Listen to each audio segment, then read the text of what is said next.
안녕하세요. 김다넬입니다. 참으로 안타깝습니다. 어제 11시 현재 윤 대통령 탄핵 인용 선고 말입니다. 팔대영 기각이나 각하를 우린 간절히 바라면서 그렇게 기도를 했습니다. 그런데 결국 반대 후 8대0 인용이란 결과를 우리가 받아들고 말았습니다. 무려 8명의 우리나라 헌법 최고기관인 헌재 재판관들 중에 의로운 재판관, 그 의로운 재판관이 한 명도 없다는 사실에 저는 정말 참담한 심정입니다. 그리고 우리나라의 현실도 이러함에 실망감을 금할 수 없고요.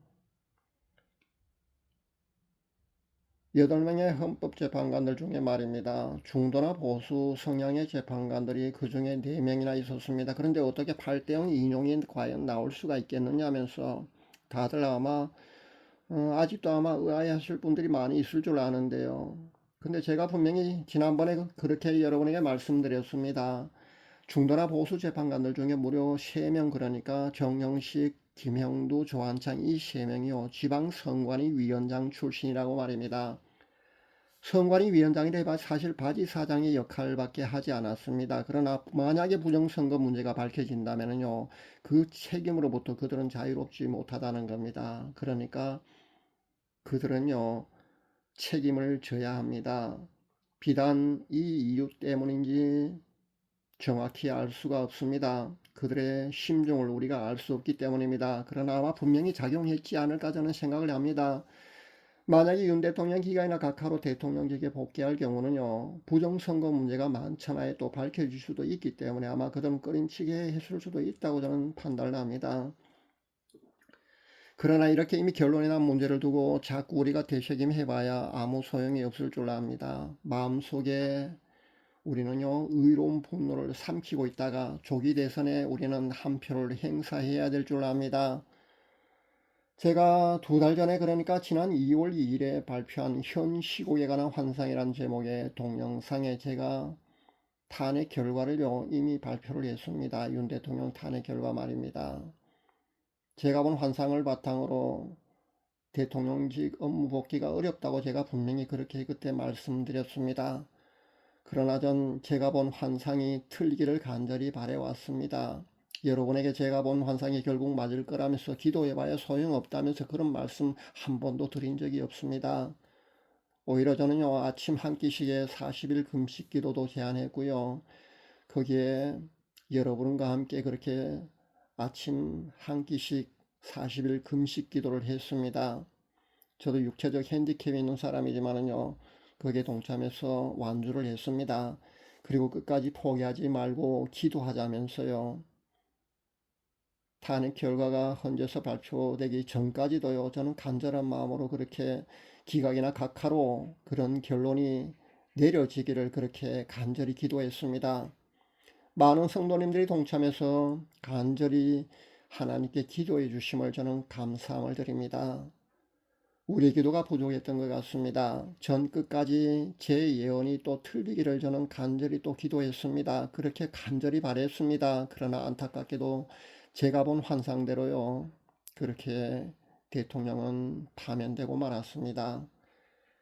배도에 대한 회개가 여전히 없는 한국교회, 나라가 절체절명의 위기 가운데 있어도요, 침묵으로만 일관하고 있는 한국교회를 보면은요, 정말 말문이 막혀서 깊은 탄식만이 흘러나옵니다.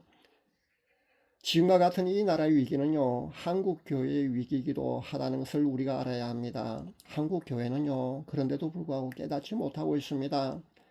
하나님께서 한국교회를 아무리 이렇게 흔들고 깨우셔도요, 이미 눈뜬 장님과 귀머거리가 되어버린 한국교회는요, 더 큰 위기가 닥쳐야만, 그때서야만 정신을 차릴 것 같습니다. 그렇기 때문에 안타깝다는 겁니다. 앞으로 더 큰 위기가 또 닥친다는 그런 말씀이기도 하다는 겁니다. 여러분, 정신 차려야 합니다. 악한 지도자 출현, 그러니까 한날에 만약에 악한 지도자가 세워지는 것을 여러분은 보거든요. 그것은 하나님의 심판이라고 우리가 봐야 합니다. 제가 이 얘기는요, 성경적 근거를 여러분에게 드리면서요, 분명히 하나님의 심판이라고 제가 수차례 그렇게 분명히 밝혔습니다. 이것은요, 성경을 연구해 보면은 알 수 있는 진리입니다. 하나님의 뜻이 그렇다는 겁니다. 특별계시로 하나님께서 꼭 일일이 말씀하셔야만 우리는 하나님의 뜻을 알 수 있는 것은 아닙니다. 우리는 성경을 통해서도요, 얼마든지 하나님의 뜻을 알 수가 있다는 겁니다. 이미 우리는 한 번 악한 지도자가 세워졌습니다. 문정권 말입니다. 과연 어떻게 됐습니까? 문정권이 세워짐으로써요, 이 나라는 정말 풍비박산나고 말았습니다. 현 상태가 그렇습니다. 우리나라는 현재 풍비박산난 그런 상태입니다. 만약에 한 번 더 악한 지도자가 세워지기라도 한다면요, 정말 상상하기조차 싫습니다. 더 깊은 수렁 속으로 상상하기조차 더 싫은 그런 참담한 상황이 아마 이 땅에 임할 줄 압니다. 그럼에도 불구하고 한국계는요, 깨어나서 회개의 자리로 나아가야 되는데 아마 회개의 자리로 나아가지 않을 것 같습니다. 정말 안타깝습니다. 그러나 여러분 너무 실망하지 마시기 바랍니다. 아직 모든 것이 끝난 것은 아닙니다. 조기 대선이 분명히 치러질 겁니다. 그리고 새로운 지도자가 세워질 줄 압니다. 이번에도 우파 대통령이 세워질 수 있도록요, 우리는 간절히 하나님께 기도해야 되겠습니다. 부정선거를 분명히 그들은 또 자행할 겁니다. 지난번보다 훨씬 더 많은 표를 또 훔쳐갈 것입니다. 그러나 그것을 뛰어넘을 만큼요, 훨씬 더 많은 깨어있는 국민들의 표가 던져진다면요, 이번에도 승리하리라고 저는 봅니다. 허탈하고 실망스러운 마음을 여러분 추스리시기 바랍니다. 그리고 다시 힘을 내서 이 나라를 위해서 헌신할, 위기의 이 나라를 구할 영웅 같은 그런 지도자를 하나님께 세워달라고 우리는 간절히 기도해야 될 줄 압니다. 감사합니다.